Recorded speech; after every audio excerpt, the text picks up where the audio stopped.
Welcome to this month's OJM webinar, How Technical Analysis Can Add Value to Your Portfolio.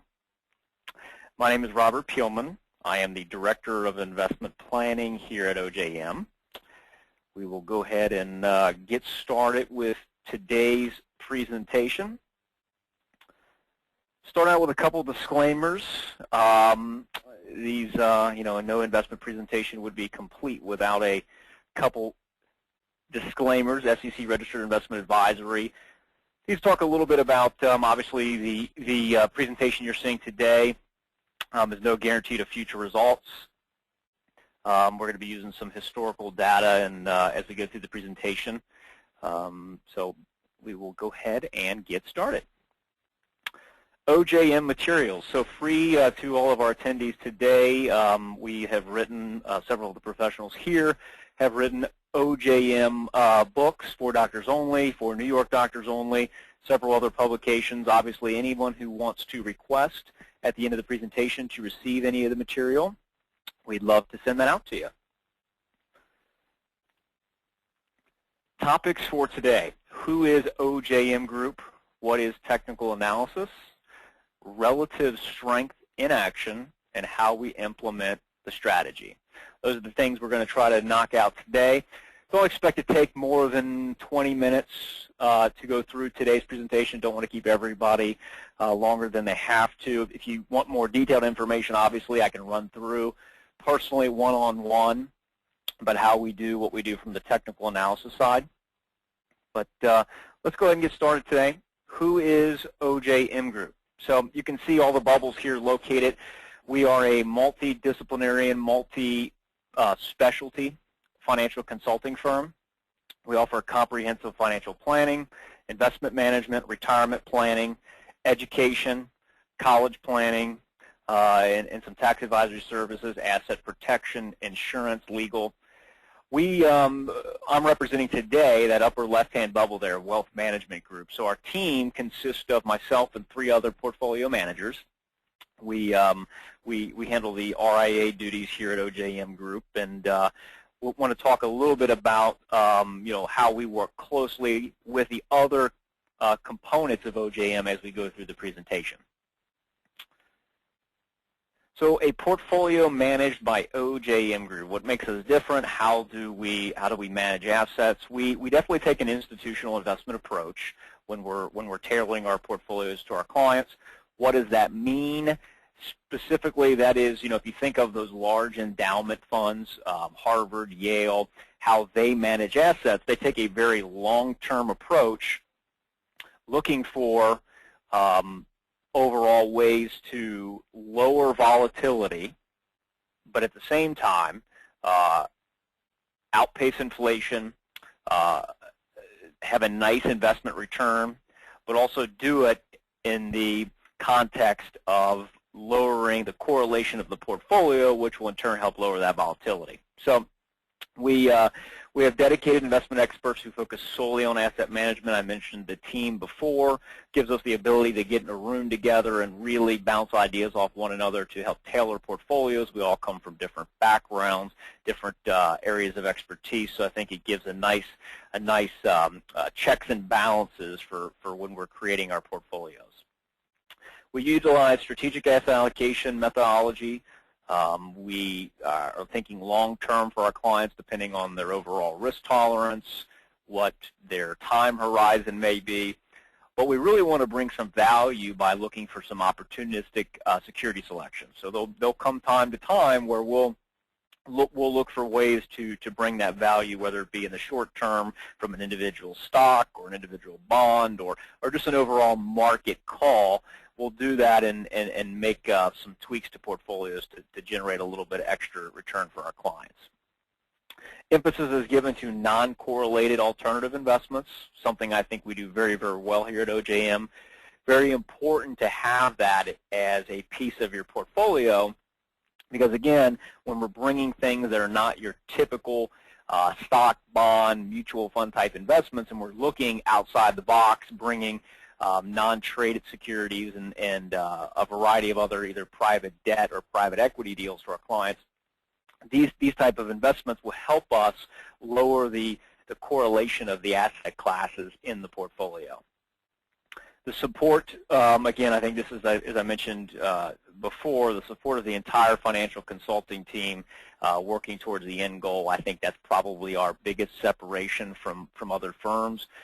Looking at tax, insurance, estate planning, asset protection issues. Those are all addressed for our clients in a very coordinated manner that other experts at other firms who may specifically focus just on asset management or just on tax, they may do a very, very good job of that one specific discipline, but may lack in some of the other areas that will hurt your overall financial plan. So it's kind of nice here to be able, from an asset manager standpoint, to be able to lean on some of the other departments here at OJM that help us achieve our overall goals. So technical analysis, the meat of the presentation here. What are we trying to do? One of the things I often say to clients is, can anyone relate to this feeling? You purchase a stock. The company fundamentals look great. All the analysts love the stock, but it just keeps going down. Has anybody, bought a stock in a company and felt puzzled as to why, when you're reading a lot of good news on that particular security, is the security still not trading the way that you think it should? And I think technical analysis today in this presentation might help answer some of those questions for you. So fundamental analysis versus technical analysis. Basically, there are two types of these securities analysis. The fundamental side is what most of us are familiar with. When you see an analyst on television or you read comments from an analyst in a magazine or news story, most often you're hearing the comments come from the fundamental analysis side. They're asking the question, what to buy? Studies, they're going to look and study a company's balance sheet, evaluate the management, look at the forward earnings of a company, price to earnings ratios, overall product acceptance. Think about, a company like Apple, where we're thinking about, what is in their pipeline from a technology standpoint, what types of products are they going to bring to market. These types of things are all about fundamental analysis, which, I want to make very clear today, we use extensively here at OJM. We think it's very, very important component, obviously, of creating a diversified portfolio. Where I think some firms lack is not paying attention to the other side of the coin there, which is technical analysis. And I think if you marry those two strategies together, you can really, really help benefit client portfolios. So when we look at technical analysis, one of the questions that I think Wall Street fails to answer many times for their clients is the when to buy, when to sell. Looking at the trends of a chart, whether or not a sector, asset class, or individual stock is trending up or down, how has that stock outperformed the broad market. So we really want to look at the overall trends, and this will help us with looking at not only individual stocks, but sectors and relative strength, and I'll talk in more detail about the relative strength portion there in just a little bit. But so again, as I say, I think this is an area that overall Wall Street has not paid enough attention to. In a sense, I put the piano on here for a visual, but essentially they're playing the piano with one hand. While they may be able to play a simple melody, you can play obviously a much better tune music if you play the piano with both hands. So our game plan, in fact, is grounded in the philosophy of combining the fundamentals with technicals and allowing both hands on the piano, if you will. So supply and demand. We all understand the basics law of supply and demand, that we have all experienced these forces at the supermarket. We know why in the winter that, for example, tomatoes don't taste very good. They don't have very long shelf life, are expensive. We inherently understand why there are lemonade stands in the summer and hot chocolate stands in the winter. What sometimes not just investment advisors, clients, and I think the industry as a whole, sometimes looking at stocks and sectors and asset classes, that they do this exact same thing. They move in and out of favor just like produce would at the supermarket. So this is one of my absolute favorite charts, and graphs. I show this to clients, prospects, different seminars all the time, and I think speaks to really the heart of what I wanted to talk about today. So we look at this, you'll notice that 80% of the price movement in a stock, market and sector forces together are making up that 80% of the price movement.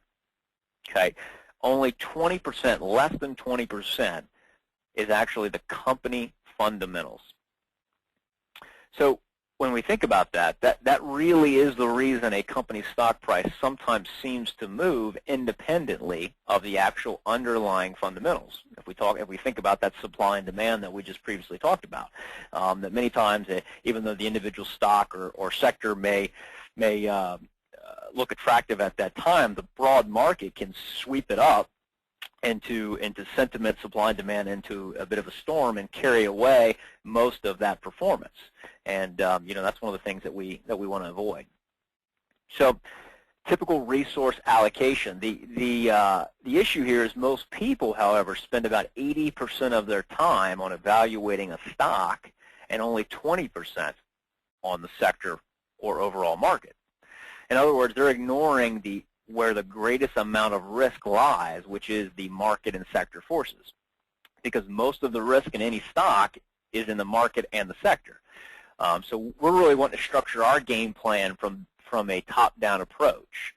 So we're looking at that specific area that's driving overall sectors for our clients, and hoping to benefit from that. And we've done just that for our clients to this point. So we look here at company XYZ to kind of get into some of the specifics of behind the curtain, what it is we're doing. We use a service, Dorsey Wright and Associates, who's been kind enough to provide some of these slides and the data here. We use them to kind of compile the data, help us with the analysis and frame how we're going to manage money for our clients. But this is a point and figure chart. Well, let me start with, a point and figure chart is merely a logical, kind of simple, organized way of recording supply and demand in the marketplace. So if we take a look at a series of prices here for this XYZ company, would you say the chart is positive or negative? Well, if you're like me, just looking at this series of daily price movements, it's pretty hard to tell just from looking at the listing of stock prices, I should say. But if we have taken those prices and plotted them into a graph, very much like Charles Dow would have done back in the late 1800s. Charles Dow was the first one to popularize this methodology.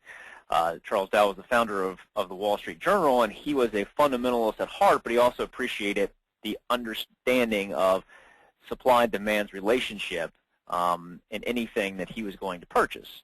So by putting these prices into a kind of a simple graph, we could tell several things about the stock. First, every time it rallied a little further than the last time, and that tells us that demand was getting stronger. At the same time, each time it were to pull back or correct, it did so by not pulling back quite as far as the previous time. That tells us that supply is getting weaker. So that is what we want to see when we're purchasing a security or where we own a security, that demand is getting stronger and supply is getting weaker overall. So notice if you look at that blue formation there, back to geometry class, does it look like a square? Is it a trapezoid? It looks very much like a triangular pattern. So, we together here on this webinar have just read a point and figure chart. So you've read your first kind of point and figure chart if you're not familiar with this just right now. So there are 11 patterns in all, and the bullish triangle that we just looked at is one of them. So, point and figure charting is just a logical, kind of sensible, organized way of recording supply and demand in the marketplace. So I think this will kind of help better illustrate, kind of what we do and how that might work. So, you're looking here at the overall supply and demand, and in how they may be plotted out. Supply, we're looking at this one. Is it supply or is it demand as we're looking at this? Is this particular security in supply right now mode or demand mode? And you can kind of look at it and see as we see some of the lower lows, higher highs there as we go through. One of the ones I want to talk about specifically is taking a look at Citigroup back in October of 2007. This stock had clearly started establishing a series of lower X's, showing demand getting weaker and lower O's, supply getting stronger. The point and figure chart was just clearly signaling that you should sell or hedge Citigroup well before any of the news came out and well before the stock was down into the teens or low single digits. So if we think back to the lack of sell recommendations during the technology bubble that burst in 2000 to 2002, and fundamental analysts for not having more sell ratings, there was a lot of chastising going on at the time. Well, 6 years later, not a lot had changed, according to the New York Times. They wrote an article titled "Why Analysts Keep Telling Investors to Buy." A very popular quote from that article is, "At the top of the market, they urged investors to buy or hold onto stocks about 95% of the time. When stocks stumbled, they stayed optimistic. Even in November, when credit froze, the economy stalled and financial markets tumbled to their lowest levels in a decade, analysts as a group rarely said sell."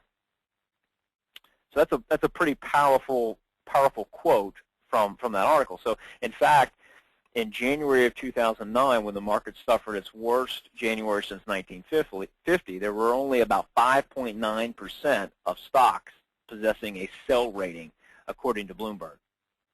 So, if fundamentals at that time, strictly by themselves in January of 2009, don't warrant a sell rating, when will they? Is basically the way that I look at that, which is why supplementing what we do from a fundamental standpoint with some technical analysis is of great benefit. So you can translate this right over. It didn't just point to the danger in Citigroup. We can look at the similar charts from that time period of Freddie Mac and Fannie Mae. Okay, so really kind of pulling behind the curtain here, the how-to, the why, the way it benefits our clients. So what we do is we apply that thought process, and looking at this, think about BCS college football rankings or world golf rankings, and we think about relative strength. Those sports ranking systems are very much, if not identical, to what we're doing when we're ranking sectors. So if we think about it, that philosophy, the better a player or team performs, the higher they go in the rankings. When they start to lose, they begin to fall out of those rankings. So we've been able to affect that same type of ranking-based system upon asset class and sectors. So the more it outperforms something else, the stronger it becomes. When it begins to lose that strength, it will fall in our rankings and ultimately be removed from our clients' portfolios. So the relative strength calculation, when we're looking at technical analysis, is quite simple. But we're taking one asset class here, like cash, and dividing it by another asset class, like U.S. stocks. Multiply that number by 100, and then you begin to plot that number on all of those point and figure charts that we just learned about. More specifically, we do it with sectors. And not just asset classes, so ranking those sectors against one another. So if we think about it, and we're looking at 35, 37 different types of sectors and how they may rank against one another, we want to make sure for our client portfolios specifically that they have around the top 5 in their portfolio at any given time. That can range from energy, consumer discretionary, consumer staples, water, healthcare, technology. As we look at all these sectors and begin to rank them, the power of the portfolio comes in times quite like we've experienced recently. I think I looked sometime last week at overall performance of the sector strategy that we're using. I think performance was up 17.5%. S&P was around 13.85 that day. And really, that performance is driven by taking the entire S&P 500, but really only owning those 5 sectors at the top of the ranking system that are driving the S&P, that are driving the market. What we want to do is we want to limit that overall turnover of a portfolio, so we don't want, the 5th ranked sector and the 6th ranked sector. Those can flip-flop every single week. So to actually be removed from our program, from the strategy that we use with Dorsey Wright, is to be removed out of the top 10. So while that may give up a little return from the upside, it helps us significantly to the downside as well. So we're able to keep portfolio turnover very low, but at the same time make sure that we're owning kind of the cream of the crop as far as sectors are concerned. So I think it's, again, to kind of summarize the overall strategy standpoint, fundamental analysis is extremely important. It's a very integral part of portfolios that we design, have a firm belief in looking at things from a macro and micro standpoint. When we're looking at the overall economic cycle, business cycles, those are extremely important, helping us design portfolios. But where I think a lot of folks miss out on is taking a look at some of these ideas and blending those with fundamentals. Overall, I think it lowers the volatility of a portfolio, helps exceed returns, and quite honestly is it's something different. It's something unique.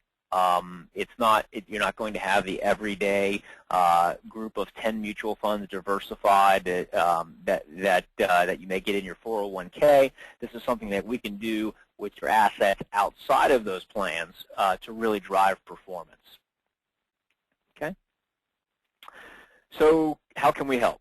Obviously I mentioned before, multidisciplinary team of experts here at OJM, so we're focused on a variety of components of your consulting from your financial plan. As investment professionals here, we're going to advise on your investments and really keep an eye on taxes and your overall plan as we're doing these types of portfolios. So really think we can drive value that way.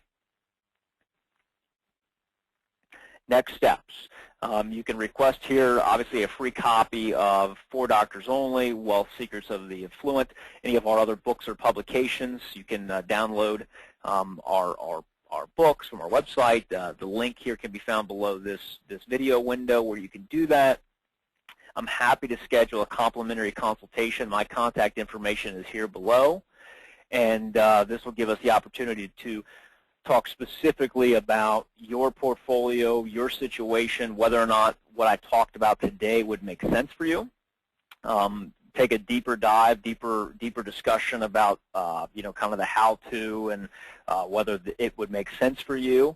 And I'd be happy to do that. Love to do it. So you also can subscribe to our free newsletter. Are a variety of ways to reach out to us.